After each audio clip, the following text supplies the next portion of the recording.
Yeah, I just saw this video that Fred posted, and it had me think about vegetarianism again. And I thought, because I've been thinking, quite a bit about this lately, because it's been, on topics, and like I had mentioned in my previous video, when you do comparative ethics, it seems as if vegetarian or omnivores are, they kind of have it bad.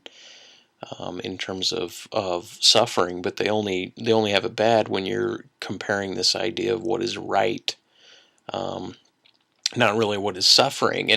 And so I sat there and I was listening to conference report talk about mirror neurons or empathetic neurons firing, and he was doing it in the context of human to human relationships. But I really think that the reason that this somewhere between a gnat, a fruit fly, an earthworm, somewhere among these smaller animals, up to a bird. I think he had mentioned somewhere between a bird and a large game animal, right? Was where he would draw this line, is to win. We should really be considering suffering when in fact fruit flies, have neurons and pain neurons, uh, and uh, and I really got me thinking that the whole issue is that I'm hearing from vegetarians is it's based on suffering, or it's based on this idea of what is right. And so if it really came down to suffering, I mean, I even calculated, spent a while calculating how many fruit flies you would have to kill in order to equate to the same neuronal death, I guess, as a human, based on the stats I could find, and it was like 4 milliliters, um, for the fruit fly. I think that's right, with 70 liters as the average human weight and volume. And anyway, I crunched the numbers as I did. This was actually a couple weeks ago. I've been busy with other things, but I was going to make a video on it. I just didn't. But anyway, it came out to, yeah, something like, if you had 56 70-liter containers full of fruit flies, and you destroyed all of those 56 containers, that would be equivalent to the same neuronal death as was one human.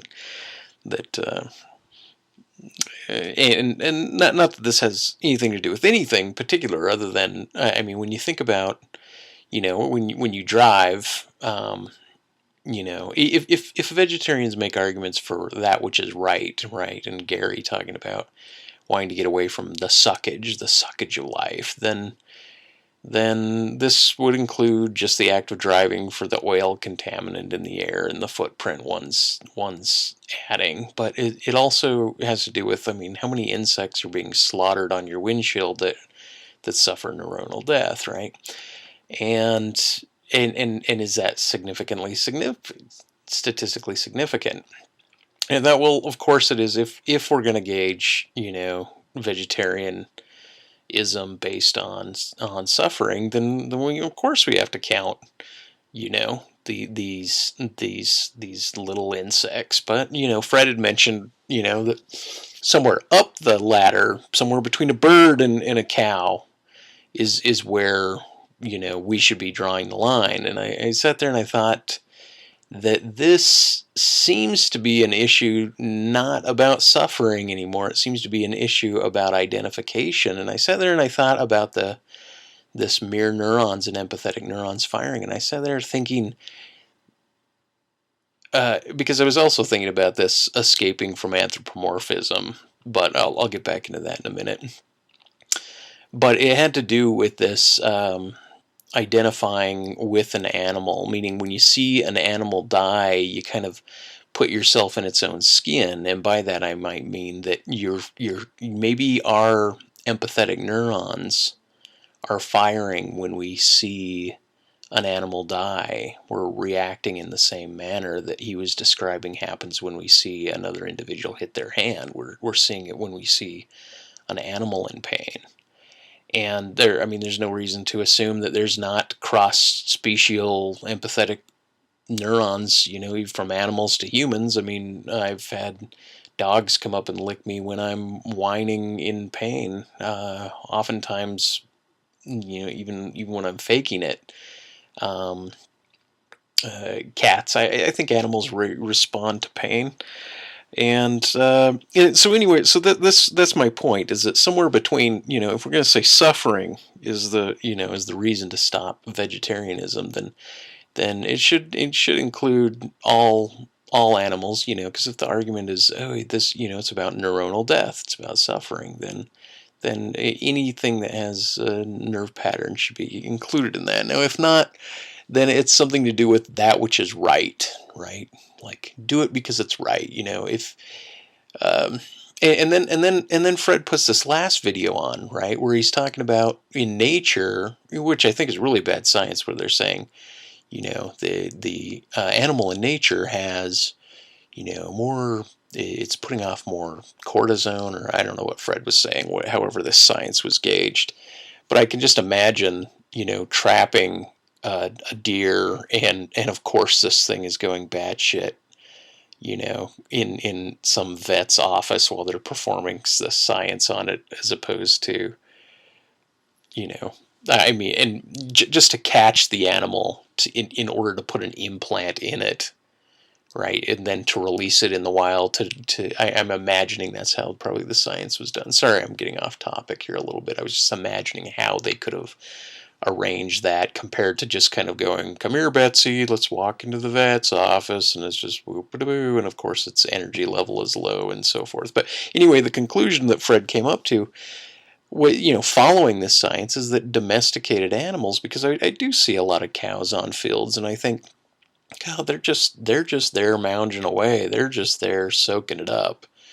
It's not the worst case PETA film where you're seeing, veal, or where you're seeing pigs in their own shit being slapped and beaten and so forth. It's like these animals are on big, vast, lush farms. They're eating, they're carousing with their groups. They don't seem like they're in enough pain. And now here's science saying domesticated animals are in less pain, right? And then this brings me back to the new idea of anesthetizing them.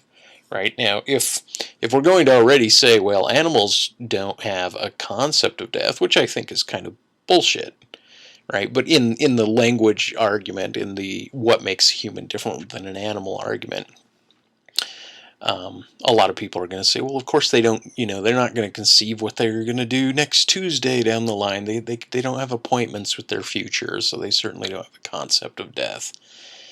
Which, how do we empathize with death, really? It's an absurd idea. We can't even talk about our neurons mirroring the idea.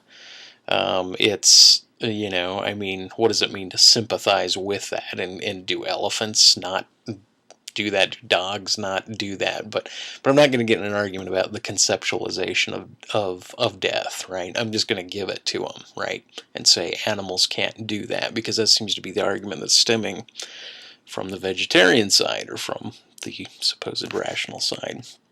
Okay, so if animals live better domesticated than they do in nature, and we can anesthetize them before their death, and since they don't have a concept of death, it's not really an issue, right? We just black them out and do it, right? So this, as far as a comparative ethic to rape, right? Well, let's say we're going to rape someone. Well, the comparative ethic would be, well, anesthetize them, put them out during the rape, right? But then you still have the after effect, the body damage, the knowledge of the rape after the fact, psychological, emotional damages, and so forth, right? So the comparative ethic might break down in terms of the fact that afterlife, if you're not going to grant an afterlife to animals or entities at all, then the comparative, the analogy to rape would break down in that respect. but also in the God, what to say about that? Anyway, I don't want to ramble too extra long about this, but okay. So my point is this: Fred brought up that vegetarianism was the current, or that anesthetization would be like the currency. You're not dealing with the problem, right? So the problem would be, is it right to kill the animal? And I'm saying, okay, if you chalk up those three things, that domestic animals live better than animals in wild, if you assume that, if you assume that anesthetizing stops neuronal suffering, right? And you put that in there, and then you take the idea that animals cannot conceive their death. You put all three of those things in order, right? Then basically I just feel like those are all taken care of. Then all you're left with is this idea of, is it right? And that this idea of is it right has to do with sympathetic neurofiring. It has to do with, I believe it's an aesthetic argument. I think that vegetarians are fighting an aesthetic argument, right? And if they're not fighting an aesthetic argument, I remember Gary, and I brought this up, he was belittling the hell out of this guy for referring to kind of like, I would protect my dog and my family and my, things that are in proximity to me. But I really, I don't think that Gary has cried a million tears over each and every Japanese person that's gone, dead, or the people dying and so forth. And he'll probably pound his fucking monkey knuckles and bitch and moan about whatever I'm saying here, and that's fine.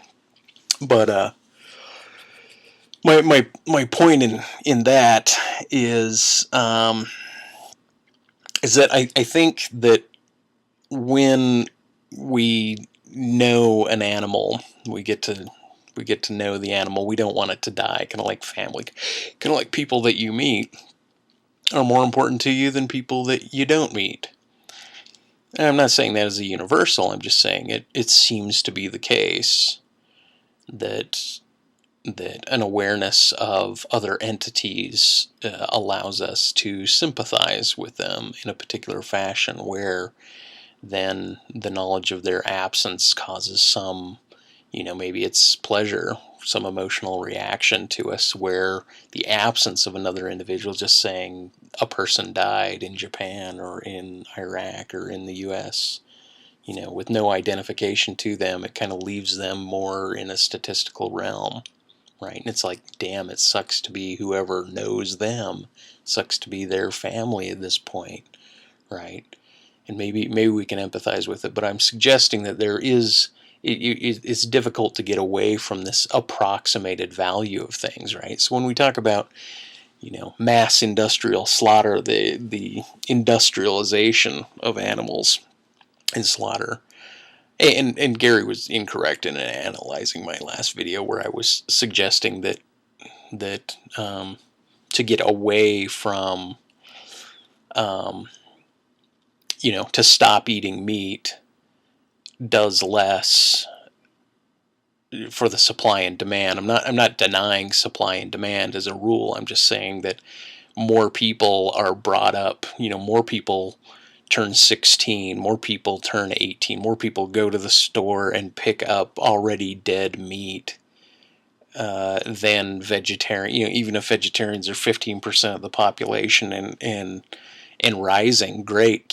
continue that. But the population rising that still eats meat still feeds this industrialized machine. The media, the propaganda, the traditions, and so forth still feed all of this.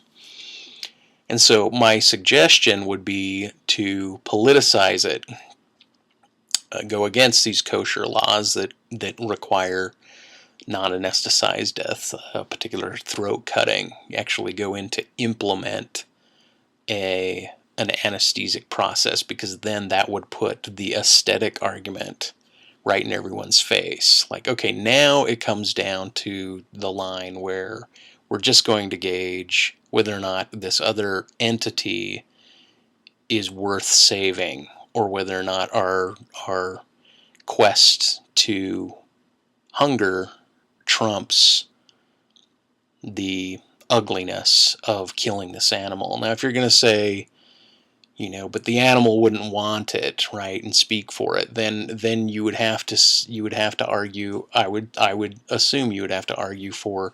Well, then you would have to say, well, the animal has a concept of death.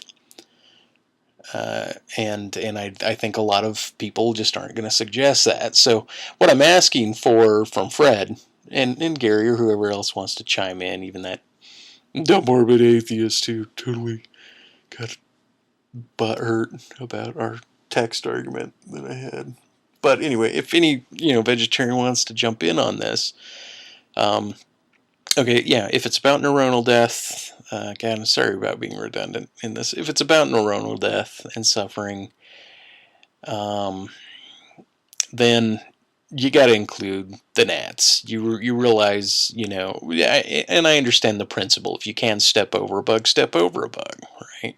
But by the same token, even though you don't want to grant anything to what plants do, is it better to walk on concrete than it is over lawn, right? But I don't want to go there. I want to contain the argument and say you got to count the bugs. Yeah, step over the bug if you can, right? Now, and if you're going to grant that animals live better in domesticated ways, then make a distinction between bad quality of industrial farming and good quality, right? Because we've seen the PETA films, and we've seen cows and pigs and chickens on farms, right? And bad ones, right? And then talk to me about politics a little bit. Talk to me about what it means to actually become politically active, besides just following PETA's footsteps. I mean, there's like gun activists who don't just want to sign up for the NRA. They have a particular angle. What could be done to lobby on behalf of these animals and their suffering, right? Is there anything to be granted on that behalf? What I'm suggesting is that people could do more. I could continue to eat vast quantities of meat in my life and petition, and hypocritically start petitioning or lobbying against or for the anesthetization of animals, and probably do more to reduce suffering than someone that just is a vegetarian and steps over bugs in their life and has nothing to do with the industry other than saying, well, I don't want to add to the supply and demand because it's suckage. Well, if it's suckage and it's all about suckage and doing what's right, then there's a lot of things you could do. You could stop driving your car because burning of fossil fuels and getting into wars over it is suckage, and you don't want to add to that. But somewhere along the lines, there's always a rationalization that seems to be based on one's proximity, Like Gary's like, oh, you're going to get upset at Fred because he wants to drive to work and make a living? And I'm like, well, yeah, in this context, yeah, why not? I mean, if I'm going to do a comparative ethic, industry to industry, oil industry to animal industry, well, then yeah, why not? If it's about what is right and avoiding suckage, then do a comparative ethic to oil and stop driving your damn car. Just do it, right? But if you're going to rationalize it and make, put it in your best interest, then, see what it is in you and in other people that goes through this rationalizing process that gets you there. Okay, well, hell, this is 20 minutes of babble. And I do want to talk about the anthropomorphism a little bit, so I think I'll just kick up another video on that after this one gets its views. Anyway, okay, thanks. Feedback on this is important. Let me say one last thing before I get to the 20 minutes. My point about the empathetic neurons and the animal death is that I believe that we're sensing things going on in these other individuals, these animals, and that it's triggering these firings. It's triggering empathy in us, right? And that this happens human to human, but it happens cross species. and that the reason we're not identifying with the bugs is maybe because we don't have enough video of the agony of small insects. I mean, there's more of that, right? Maybe Sigourney Weaver isn't making out with the alien and falling in love, and there's not a lot of propaganda and media discourse between animals, or maybe kids just aren't playing around with enough insects. I don't know, or enough fish, or something to that effect. I think there's something in the patterns of other animals that are like us that are causing this to happen. But this firing is still an irrational event. It's irrational in that we follow it as an emotive reaction, not that we should be granting any more to an anesthetized cat dying over a non-anesthetized uh, uh, pound per pound of neuronal damage of snails dying or of earthworms dying, but we tend to do that anyway. So the whole point about this, and hopefully people are getting my drift on this, even though I just feel like I'm making a complete statement about this. But anyway, okay, now I'm rambling. You should be able to get my point. If you can't get my point, just kind of reiterate it back to me in the comments, and I'll try to sort it out then. I don't want to sit here and babble, too long. Okay, one appendix here. The kind of like yeah. Also, in the reason I think omnivores bring up the idea of hunting is, I mean, Fred was bringing up the romanticism that humans have with nature and getting back to it.